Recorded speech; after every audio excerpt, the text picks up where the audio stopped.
Bismillahirrahmanirrahim. Assalamualaikum warahmatullahi wabarakatuh. Innal hamdalillah nahmaduhu wa nasta'inuhu wa nastaghfiruhu wa natubu ilaih wa na'udzubillahi min syururi anfusina wa min sayyiati a'malina. May yahdihillahu fala mudhillalah wa may yudlil fala hadiyalah.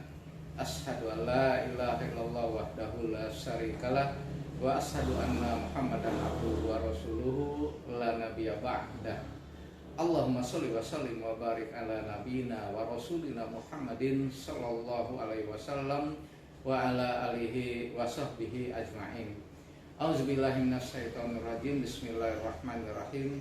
Ya ayyuhan nasu taqu rabbakumul ladzi khalaqakum min nafsin wahidah wa khalaqa minha zawjaha wa bassa minhuma rijalan katsiran wa nisaa wattaqullaha allazi tasaaluna bihi wal arham innallaha kana 'alaikum raqiba.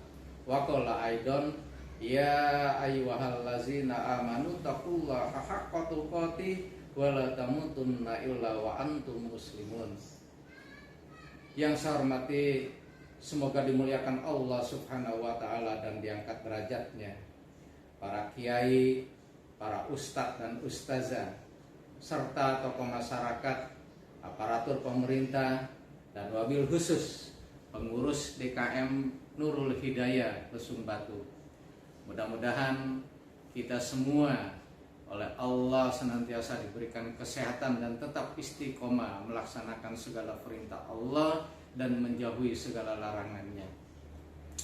Pada kesempatan yang berbahagia ini, tidak ada kata yang pantas terucap dari mulut kita selain puji serta syukur kehadirat Allah. Karena sesungguhnya Allah lah yang telah mencurahkan nikmat dan kasih sayangnya kepada kita. Allah lah yang selalu memberikan nikmatnya kepada kita tidak henti-hentinya sejak kita dalam kandungan sampai dengan usia saat ini.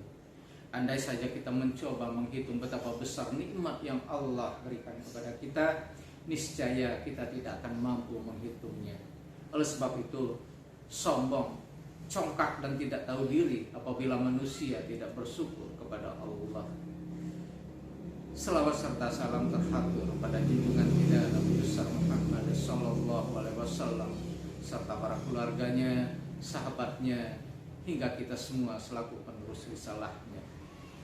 Pada kesempatan yang berbahagia ini, perkenankan saya atas nama Ketua Ikatan Keluarga Lesung Batu mewakili teman-teman menyampaikan kata-kata penyerahan infak sejumlah 372 Al-Quran. Al-Quran ini kami peroleh dari usaha bersama dari para anggota IKLS, dari keluarga saya yang ada di Jasinga, wabil khusus keluarga dari istri saya, kakak beradiknya, Handau Tolan yang ada di Jasinga, semua ikut berpartisipasi.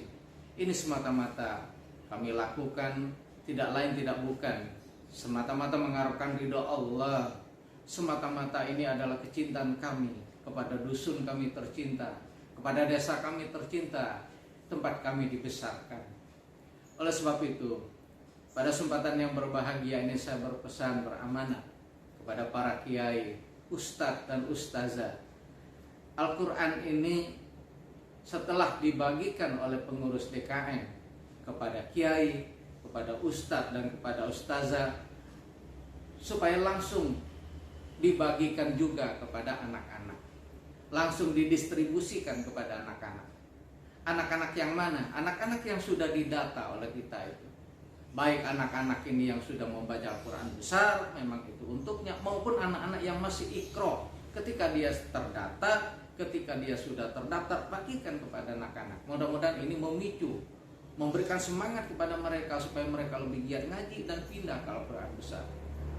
Kemudian nanti setelah Al-Quran ini didistribusikan, saya mohon, saya minta kepada para kiai, pada para ustadz dan ustazah, tolong kita sama-sama nanti baca mulai dari suratul Fatihah, baca surah Yasin, doakan kami semua yang sudah berimpak yang sudah menafkahkan sebagian hartanya di jalan Allah, mudah-mudahan nanti dibalas oleh Allah berlipat ganda. Mudah-mudahan nanti kelak di akhirat oleh Allah dibalas. Mudah-mudahan nanti Al-Quran ini menjadi syafaat di yaumil akhir. Mudah-mudahan keluarga kami, anak-anak kami menjadi soleh dan solihah, tercapai tujuan cita-citanya. Kemudian kita semua senantiasa diberikan istiqomah oleh Allah supaya tetap melaksanakan segala perintah Allah dan menjauhi segala larangan Allah. Kemudian anak-anak dipacu terus untuk membaca Al-Quran. Anak-anak terus dimotivasi untuk supaya mereka itu bisa dan pandai membaca Al-Quran. Apalagi kalau nanti sampai hafiz, Masya Allah, nanti orang tuanya itu akan diberikan itu mahkota di akhirat. Itu betapa mulianya, betapa indahnya ini Al-Quran.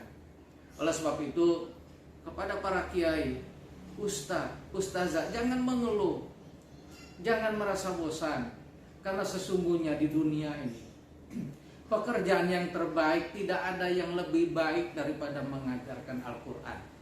Tidak ada yang lebih baik daripada memberikan pengajaran kepada Al-Quran, membaca Al-Quran kepada anak-anak. Kenapa demikian?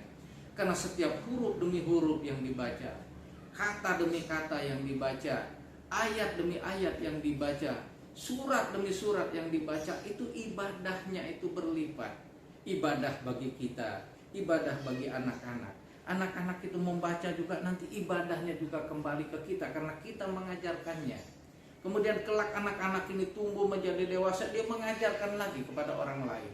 Ketika dia mengajarkan lagi kepada orang lain, nanti ibadahnya ini mengalir juga kepada kita. Dan yang diajarkannya ini mengerti, paham, mengajarkan juga kepada yang lain, maka ibadahnya juga akan tetap mengalir. Bahkan bukan hanya semasa kita hidup di dunia, ketika kita sudah meninggal, ketika kita sudah dipanggil oleh Allah sekalipun, maka ini ibadahnya akan terus mengalir kepada kita, insya Allah. Oleh sebab itu, kepada para kiai, ustadz dan ustazah, dengan keikhlasan, keridoan, mari kita bersama-sama membina anak-anak kita ini, mengajarkan membaca Al-Quran. Jangan bosan, jangan merasa jenuh, tapi ini adalah pekerjaan yang paling mulia di muka bumi ini. Kemudian saya amanatkan juga Al-Quran ini masih ada cadangan 11. Yang cadangan 11 ini nanti tolong didistribusikan kalau ada yang belum kebagian. Seperti himbauan dari Kak Hendrik, itu ada masjid katanya di skip. Nah kalau memang ada masjid di skip itu dia belum kebagian, silakan nanti didistribusikan, itu masih ada cadangan 11 lagi. Nah ini untuk pendistribusiannya, ini saya sebutkan. Yang pertama Al-Ikhlas yang dipimpin oleh Ustadz Marlan, itu ada 56 plus 1 jadi 57, karena Ustadz Marlannya juga kita kasih. TPA Nurul Hidayah itu Ustazah Yanti dan Ustazah Hen 33 plus 2, karena ustazahnya 2 berarti 35. TPA Al-Manar Ustadz Marion SPDI itu 26 plus 1 jadi 27. Al-Anisa Ustazah Oktariani 37 plus 1 jadi 38. Kemudian Nurul Imam Kiai Asmawi 29 plus 1 jadi 30. Kemudian Al-Quran Suci Ustaz Saripudin 38 plus 1 jadi 39. Al-Mutakin Ustaz Jabardi 17 plus 1 jadi 18. Al-Ihsan Ustaz Zairi 36 plus 1 jadi 37. Kemudian untuk masjid kita tercinta, Masjid Nurul Hidayah Lesung Batu 30. Kemudian Masjid Husnul Khotimah yang ada di Palembang itu 15. Kemudian Masjid Miftahul Jannah itu yang ada di Palembang juga 15. Jadi jumlahnya 30. Oleh sebab itu dari jumlah 372 itu sudah dikurangi 30, sudah didistribusikan di Palembang oleh suaminya Mila, yaitu Adek Soleh, karena dia juga pengurus DKM dan kebetulan di sana itu ada pengajian bapak-bapak untuk pengentasan buta aksara Al-Quran, sehingga orang-orang yang sudah tua itu sekarang itu mulai belajar huruf, kemudian belajar membaca huruf, baru nanti belajar merangkai. Nah itu mudah-mudahan nanti di kampung kita juga ada nanti pengajian seperti ini, khususnya orang-orang tua yang belum bisa membaca Al-Quran. Kemudian Masjid Babatan, mohon maaf saya tidak tahu nama masjidnya, itu kasih 10. Kemudian Masjid Tanjung Alam juga mohon maaf saya juga tidak tahu nama masjidnya, kasih juga 10. Dan cadangan itu ada 11. Nah dari 11 cadangan ini silakan, kalau misalnya mau dikasih 1, 2 atau beberapa itu untuk kiai yang imam masjidnya itu dibawa pulang ke rumahnya boleh. Atau ada yang belum kebagian, misalnya masjid mana nanti yang belum kebagian atau yang kurang, atau di musola mana yang kurang, nanti boleh. Silakan saja diatur oleh pengurus DKM Masjid Nurul Hidayah Lesung Batu. Silakan Pak Merin dengan EN nanti yang ngatur.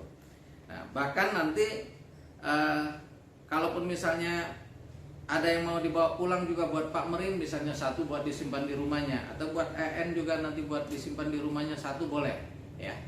Disimpan di rumah saya juga di kampung itu boleh nanti 1. Nanti kalau saya pulang nanti bisa membaca Al-Quran dari yang kita dapatkan. Nah itu saja barangkali yang perlu saya sampaikan kepada semuanya nih yang ada di sini. Ya mohon maaf ini seyogianya nih saya yang memberikan ini Al-Quran ini kepada anak-anak, tapi karena keterbatasan waktu, karena tempat kita jauh, jadi saya mohon ini minta bantuan dari pengurus DKM Pak Merin dengan EN, kemudian minta bantuan juga kepada para kiai, ustadz dan ustazah untuk nanti tolong dibagikan kepada anak-anak.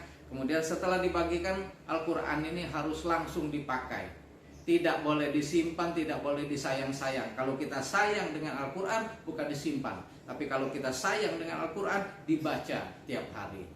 Nah itu, jadi tolong nanti Al-Quran ini dibagikan dan langsung dipakai oleh anak-anak itu. Dipakai pagi sore, jangan takut rusak.